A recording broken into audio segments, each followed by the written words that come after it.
Doutora Nirvana Fonseca, pode entrar, fique à vontade. Obrigada. Seja bem-vinda ao estúdio do RT1 Entrevista. Obrigada. Olha, hoje nossa convidada é a doutora Nirvana Fonseca, que é especialista em Direito da Medicina e vai conversar com a gente sobre os direitos garantidos ao paciente. Vale muito a pena acompanhar, mas é depois da vinheta.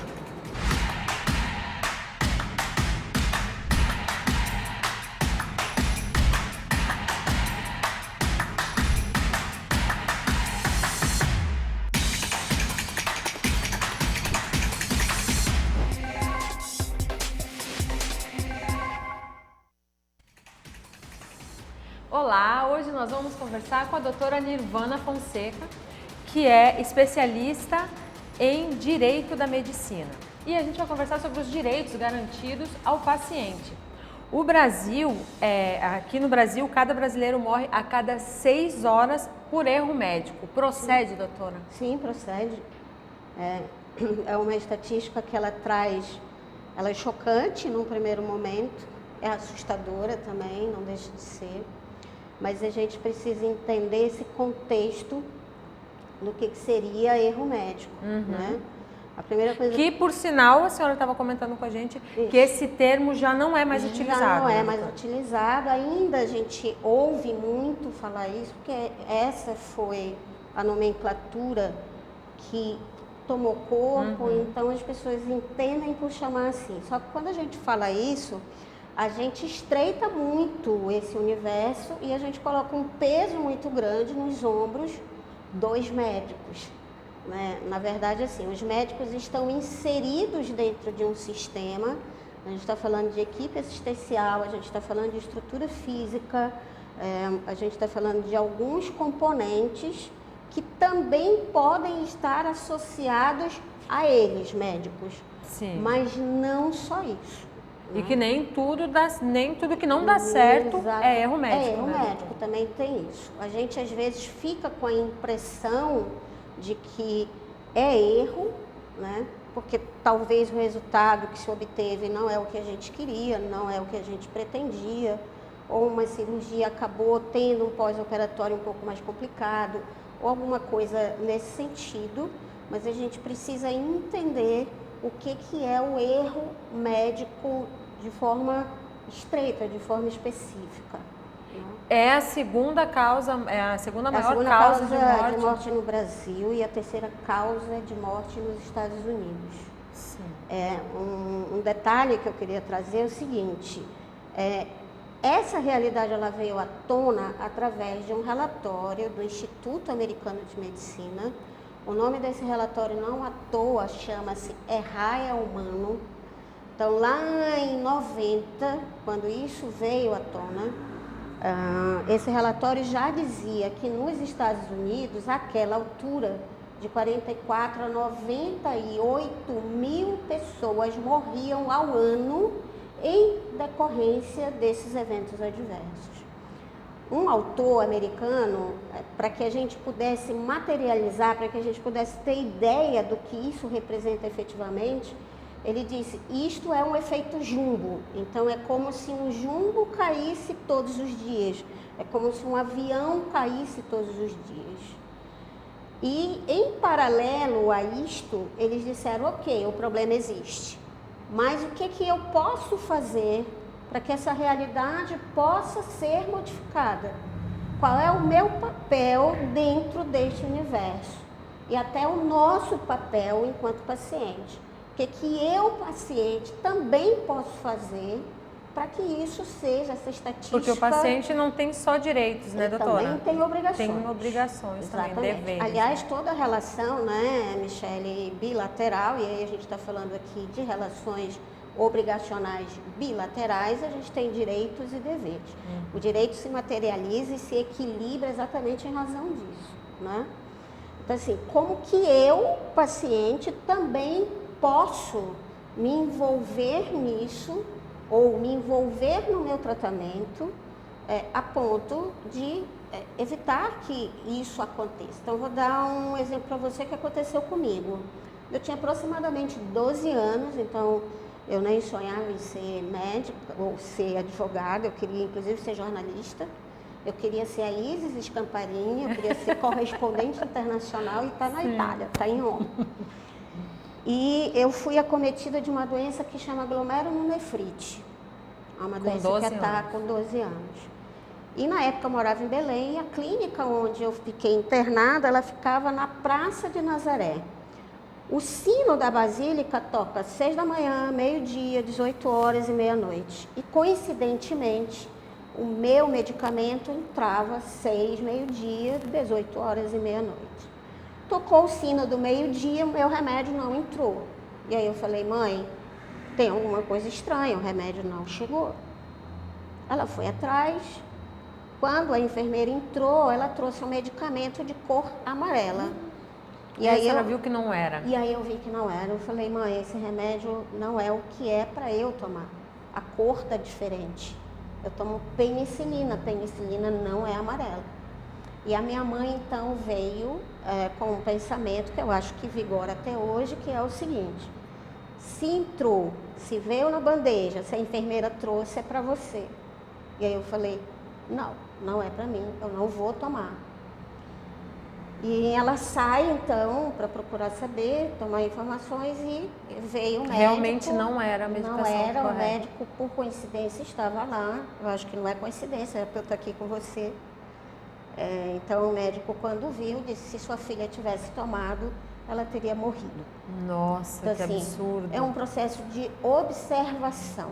Eu também sou responsável pelo tratamento, eu também sou responsável pela informação. Na maioria das vezes, essa decisão quem toma sou eu, né? Então, isso é um dos direitos do paciente, que é a sua autonomia de decidir. Quais são os principais direitos, doutora? Por exemplo, tem muita gente que não sabe que a gente pode pedir uma cópia do prontuário. Sim, né? Essa questão do prontuário já é um direito garantido enquanto nós estamos vivos, e aí a gente não entra aqui na questão do prontuário de paciente falecido. Sim. A gente vai falar de nós, então assim, eu tenho direito a obter uma cópia desse prontuário. E é bom que a gente obtenha, porque é bom a gente saber qual é a nossa história de saúde. É bom saber o que foi feito no nosso corpo, que tipo de tratamento foi administrado, que tipo de medicamento eu tomei. Então, o empoderamento começa exatamente nesse momento, em que eu tomo ciência da minha história e eu tomo conhecimento dela, eu conheço determinados fatos, e, inclusive, eu posso informar isso ao médico, porque a gente se engana ao imaginar que é só o médico que tem dever de informação. Eu também tenho que passar essas informações a ele. Na verdade, a gente está falando de uma relação que é muito bonita, né? É uma relação, eu costumo dizer o seguinte, eu como advogada, a gente trabalha muito com direitos fundamentais das pessoas. Sim. Então, é o direito à liberdade, direito patrimonial, né? Direito à nossa moral, à dignidade da nossa moral, do nosso nome, mas eu não tenho o mesmo privilégio que um profissional de saúde tem. Ele entra no nosso corpo, ele conhece o nosso corpo, né? Ele tem o privilégio de estabelecer uma relação conosco que, para além do corpo, é uma relação de alma, sem dúvida nenhuma, né? A medicina, ela veio, e eu acredito nisso piamente, por isso a minha paixão com relação a esse assunto é que você tem que ter um equilíbrio nessa relação, né? Você saber como o teu paciente está naquele momento e o meu estado emocional pode interferir no meu tratamento, estabelece uma relação muito mais bonita, né? Muito mais eficaz, inclusive. Com certeza. Doutora, ações judiciais por erro médico chegam a 100 por dia aqui no Brasil. Então, na verdade, mas tem uma estatística... O que tem gerado tantos processos, doutora? Na verdade, a gente tem várias motivações, mas acho que a primeira delas é essa falta da relação médico-paciente mesmo. Essa falta, eu não vou dizer humanidade, porque eu acho que é uma palavra muito pesada, mas é como esse relacionamento Está faltando a liga, está faltando empatia, digamos, né, doutora? Empatia e compaixão, sim, também, né? Mas assim, uma conversa aberta, uma conversa onde eu te ouça. Há uma estatística que diz assim, que o médico, ele interrompe o paciente em média com 18 segundos. Em 18 segundos eu não consigo dizer qual é a minha dor.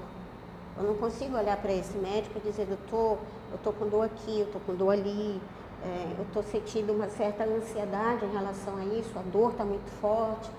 Eu não consigo verbalizar em 18 segundos, não há como.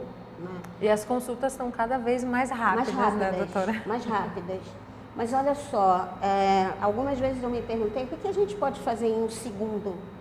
Em um segundo eu tomo uma decisão se eu quero te abraçar ou não. Em um segundo eu tomo uma decisão se eu quero permitir que você invada um espaço da minha intimidade ou não.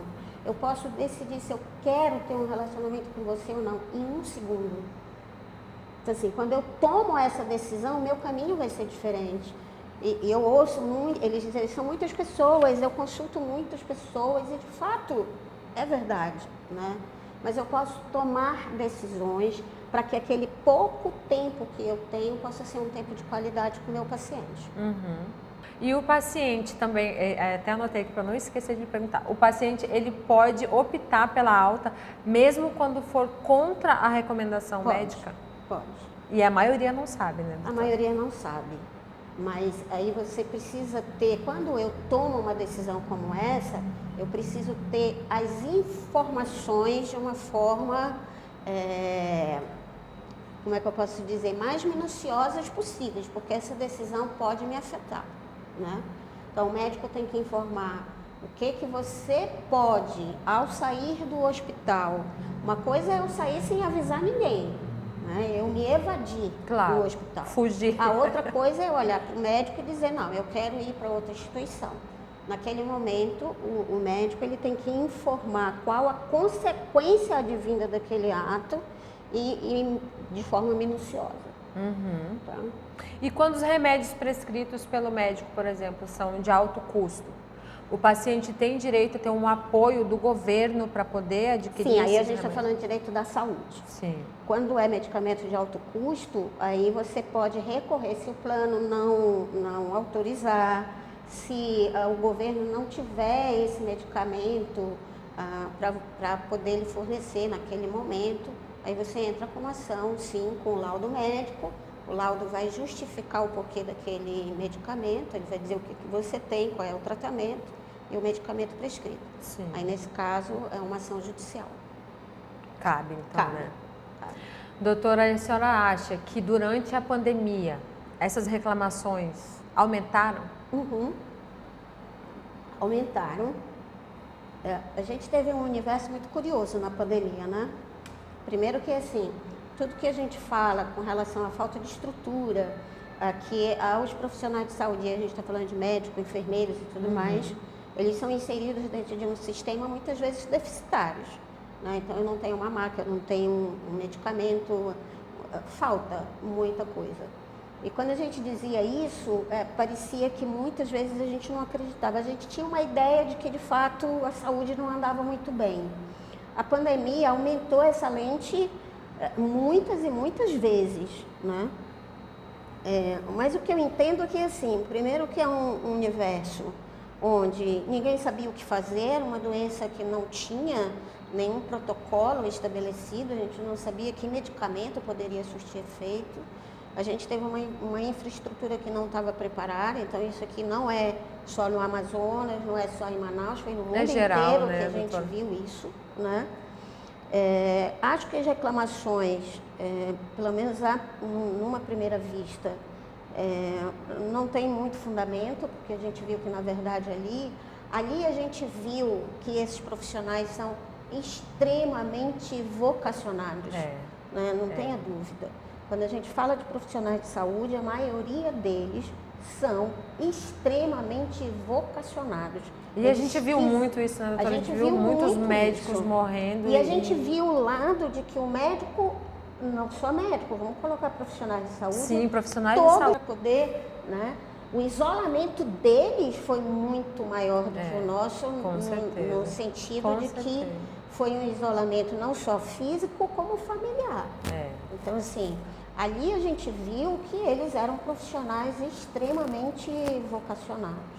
Mas acho que a pandemia aumentou, sim, as reclamações, aumentou o número de processos, mas a gente tem que olhar com muita parcimônia, vamos dizer assim. Cada caso é um caso, a gente tem que ver que realidade, esses médicos não tinham estrutura, profissionais não tinham estrutura para trabalhar, então a gente tem que olhar isso com muito carinho até, né? Com certeza. Com muita atenção. E durante e após até hoje, durante a pandemia e agora, a gente vê que aumentou muito o uso da telemedicina, né? Das consultas online. Sim. E os direitos desses pacientes da telemedicina são os mesmos, doutor? São os mesmos, é o direito à privacidade, né? Então, assim, é tela, mas tem que ser ainda num ambiente de privacidade, de segredo, de confidencialidade. Eu acho que a telemedicina veio para ficar, não tenha dúvida. A gente, principalmente a nossa realidade, vamos pensar em municípios em que a qualidade assistencial não chega. Então, a gente tinha, antes mesmo dessa realidade pós-Covid, a gente já tinha telemedicina, o Einstein dando assistência aqui. Eu fui a um evento, por exemplo, em Santa Catarina, em que se discutia essa questão da telemedicina antes da Covid, então eu estou falando de um universo ainda ali normal, vamos dizer assim. E já se discutia essa questão como a importância dela, né?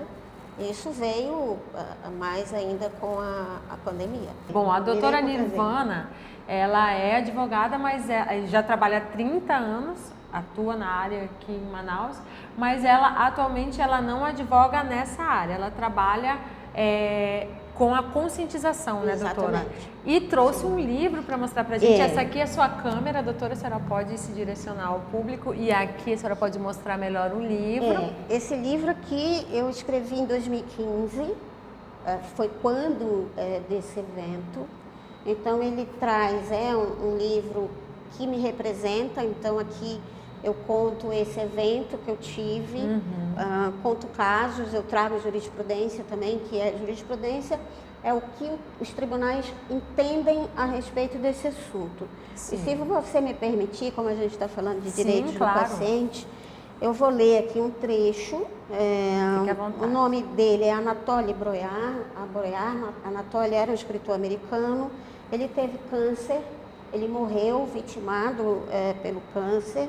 Mas antes da morte dele, ele deixou uma mensagem. E ele diz o seguinte: eu não tomaria muito tempo do meu médico.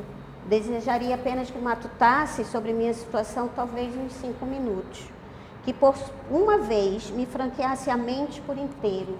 Que por um breve tempo se vinculasse comigo, esquadrinhando minha alma tão bem como o meu corpo, para então entender o meu mal, pois cada indivíduo adoece assim, à sua maneira. Assim como me pede exames do sangue e dos ossos do meu corpo, desejaria que meu médico me examinasse considerando o meu espírito, tanto quanto a minha próstata. Sem o reconhecimento desses, eu não sou mais do que uma doença. Olha só. É sobre isso que a gente está falando. Que direitos ele está pedindo aqui? Me escute. Me ouça, né? William Osler, ele é um médico e ele é considerado o pai da medicina moderna. Então ele diz assim: ouça seu paciente, é ele que dirá. É ele que dirá o seu diagnóstico. Ouça atentamente, escutativa. Então a gente está falando de empatia, a gente está falando de compaixão. Uma coisa que talvez a gente tenha que refletir: quando a gente procura um profissional de saúde, a primeira procura que a gente faz é pela capacidade técnica dele. Então, quando a gente entra naquele consultório, eu não tenho dúvida da capacidade técnica dele. Eu sei que ele, para aquele meu caso, que eu procurei, que eu busquei, que eu pedi indicação, ele é o melhor. Agora, se ele não me ouvir, como é que ele vai saber o que eu tenho? Se ele não entender o quanto essa dor me incomoda, e isso faz parte de mim como um ser integral, como é que ele vai me curar? Com certeza. Como é que ele vai entender? Como é que ele vai perceber como que aquela doença está me acometendo? eu sou diferente de você. A minha dor é diferente da sua. A minha família tem uma história médica, história de vida diferente da sua. Diferente, com certeza. Então, o que o Anatoly está dizendo é, o paciente não é uma doença. O paciente é uma pessoa que sente a sua dor, que tem os seus dilemas, que precisa falar alguma coisa, ou simplesmente ele quer ficar quietinho no seu canto. Um dos direitos que a gente tem é o direito de não saber, inclusive. Se tiver tempo, eu conto a história do meu pai. Meu pai foi diagnosticado com câncer. Ele não morreu do câncer, ele morreu do coração. E meu pai foi o meu mentor a minha vida inteira. Durante muitos anos eu me perguntei por que o direito médico, eu já tinha uma carreira no direito tributário. E aí a gente descobriu que ele estava com câncer. Meu cunhado chegou comigo e falou, seu Gracilase tem um câncer. Só que ele não podia ouvir a palavra câncer nem carcinoma. Porque se ele ouvisse, talvez ele morresse do coração. Vocês acharam melhor ele não saber? Aí nós fomos a um médico aqui, um médico, o Dr. Gerson Nakajima, que aliás eu agradeço, se ele estiver ouvindo, ou alguém que o conheça, transmita o meu agradecimento a ele. Nós conversamos com ele e pedimos que ele não falasse a palavra câncer com meu pai. E aí, de fato, nós chamamos meu pai e minha mãe, de fato. Ele desenhou algumas coisas, conversou com meu pai. E aí a gente tomou uma decisão, naquela época foi uma decisão familiar, da gente ir a São Paulo. E a gente saiu daqui num domingo, de tarde, à noite chegamos na casa do meu tio, dormimos na casa do meu tio, e 7 horas da manhã a gente estava no hospital do câncer. E meu pai simplesmente se recolheu e entendeu que não era para ele ouvir as informações de saúde dele. Sim. Ele transmitiu a mim essa obrigação, né? Então, ouça, depois me conte. Ouça, depois a gente conversa. Ele consentiu com isso. Esse é um direito que eu tenho, né? O direito de tomada de decisões em saúde, eu posso transferir para alguém. Eu preciso também entender como é que isso funciona para mim. Se ao saber eu vou ter uma consciência plena daquilo que eu posso me entregar, ou simplesmente eu transmito isso para alguém que vai me auxiliar nesse momento.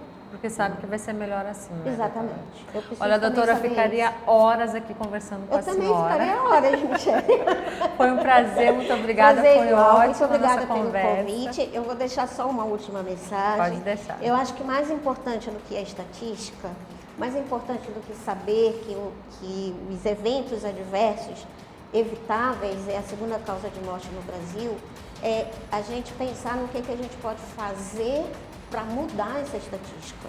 Eu como paciente, eu como médico, eu como enfermeiro, eu como gestor, qual é o meu papel daqui para frente? De que forma eu posso olhar para isso com outro olhar e me predispor a ser um agente ativo nessa mudança? Acho que isso é o mais importante. Né? Com certeza. Muito Tá bom? obrigada, Obrigada doutora. também. Muito obrigada. Obrigada também a você que nos acompanhou. Curta, comente, compartilhe e se inscreva no nosso canal Real Time 1 Play. E até a próxima.